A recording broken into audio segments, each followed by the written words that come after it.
یه آهنگ میخونم که البته اینو 7-8 ماه پیش خوندم.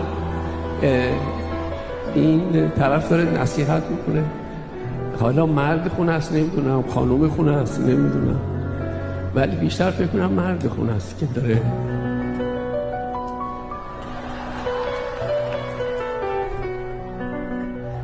یکم صبر کن، یکم طاقت بیار، شاید درست شه. نزار هر جا بهت حق دادم، حتی اعتمادم درست شه. تو که خوب میدونی بی تو نمیتونم دیگه طاقت بیارم.